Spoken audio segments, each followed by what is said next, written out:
ओम शांति 1/12/2022 आज की मुरली चिंतन। विक्रमों से बचने के लिए हमें ये प्रतिज्ञा याद रखनी है, मेरा तो एक शिव बाबा, दूसरा न कोई।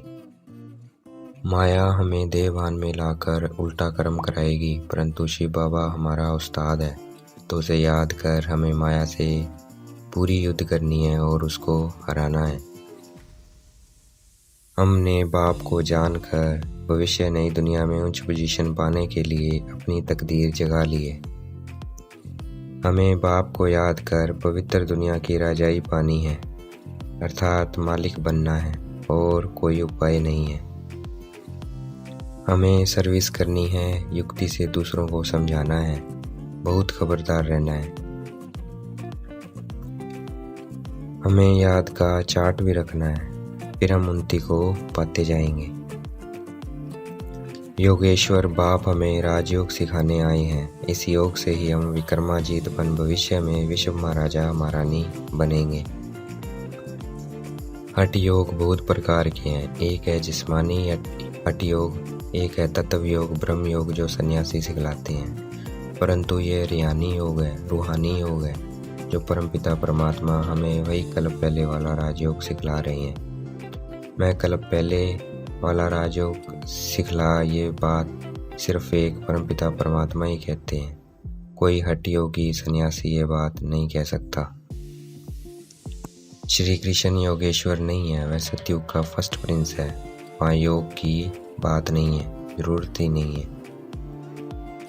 भारत का प्राचीन योग बहुत इसलिए गाया हुआ है क्योंकि ये राजयोग परमपिता परमात्मा के सिवाय कोई सिखला नहीं सकता, इसलिए परमपिता परमात्मा का नाम योगेश्वर है। नई दुनिया में दिल्ली कैपिटल होगी, उसका नाम परिस्तान होगा। इस वक्त हम ज्ञान परियां हैं, ज्ञान में गोता खाकर मनुष्य से बदल स्वर्ग की परियां बन जाते हैं। इस ज्ञान को ही मानसरोवर कहते हैं। भक्ति में इसका गायन भी है कि मनुष्य वहाँ स्नान करने से परी बन जाते हैं। परमपिता परमात्मा हमें भविष्य नई दुनिया के लिए राजयोग सिखला रहे हैं। श्री कृष्ण कैसे सिखला सकता है, क्योंकि श्री कृष्ण ने तो भविष्य नई दुनिया के लिए ये राजयोग सीखकर राजाई पाई है और वो राजाई बाप ने स्थापन की। एक तरफ कहते हैं पतित पावन आओ, दूसरी तरफ गंगा में स्नान करने जाते हैं, उसको पतित पावन ही समझते हैं, तो हमें उनको समझाना है पतित से पावन गंगा में स्नान करने से नहीं बनते, ईश्वर पढ़ाई पढ़ने से बनते हैं और एकदम नहीं बनते हैं, रोज पढ़ाई पढ़ेंगे तब बनेंगे। गाया हुआ है सेकंड में जीवन मुक्ति, अर्थात इस ज्ञान को झट से धारण करना।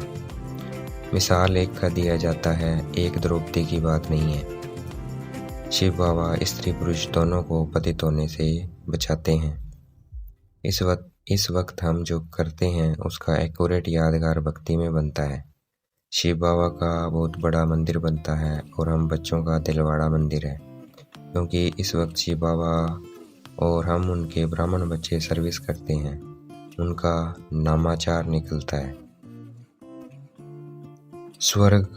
स्वर्ग जिसे लोग बहुत याद करते हैं, जब कोई मरता है तो कहते हैं स्वर्ग सिधारा, परंतु स्वर्ग का लोगों को पता नहीं है और हम स्वर्ग अर्थात उस नई दुनिया के लिए पुरुषार्थ कर रहे हैं। इस ईश्वरीय ज्ञान के लिए कहा गया है, जंगल को कलम बनाओ, सागर को शाही बनाओ, तो भी खूटता नहीं है, अर्थात खत्म नहीं होता, क्योंकि ये ज्ञान अंत तक चलता है, जब तक विनाश होकर नई दुनिया नहीं आ जाती। इस ज्ञान में आने के बाद तूफान जोर से आएंगे, वो बातें आएंगी जो कभी अज्ञान में नहीं आई, क्योंकि इस ज्ञान में आने के बाद जो बीमारियां छुपी होती है वो उथाल खाती है, अर्थात एकदम बाहर निकलती है। तो हमें महावीर बन स्थैर्यम रहना है, ये अपने आप चली जाएगी, फिर कभी नहीं आएगी। जब तूफान आए कर्म में नहीं आना है, नहीं तो ये विक्रम बन जाएंगे। तो हमें बहुत पुरुषार्थ करना है, खराब आदतें निकालनी है। दुनिया की सोशल सर्विस जिस्मानी है, हमारी रूहानी है। रूह को इंजेक्शन लगता है, इसलिए कहते हैं ज्ञान अंजन सतगुरु दिया। हम बच्चों प्रति बाप की आस है, कि हम श्रीमत पर चल श्रेष्ठ बन परी बन जाएं। हमें श्रीमत पर अच्छी तरह चलना है, दैवी गुण धारण करने हैं। जो श्रीमत पर चलते हैं, दैवी गुण धारण करते हैं, वो ही परी बनते हैं। जो वहाँ प्रजा में जाएंगे उनको परी नहीं कहेंगे। हमें अपना खान पान शुद्ध रखना है। आज की मुरली का वरदान, कोई भी कार्य करते सदा दिल तक तनशीन रहने वाले बेफिक्र बादशाह भव। कोई भी कार्य करते सदा दिल तक तनशीन रहने वाले बेफिक्र बादशाह भव।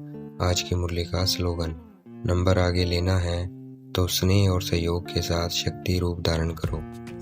नंबर आगे लेना है तो स्नेह और सहयोग के साथ शक्ति रूप धारण करो। अच्छा, ओम शांति। शुक्रिया मीठे बाबा, शुक्रिया।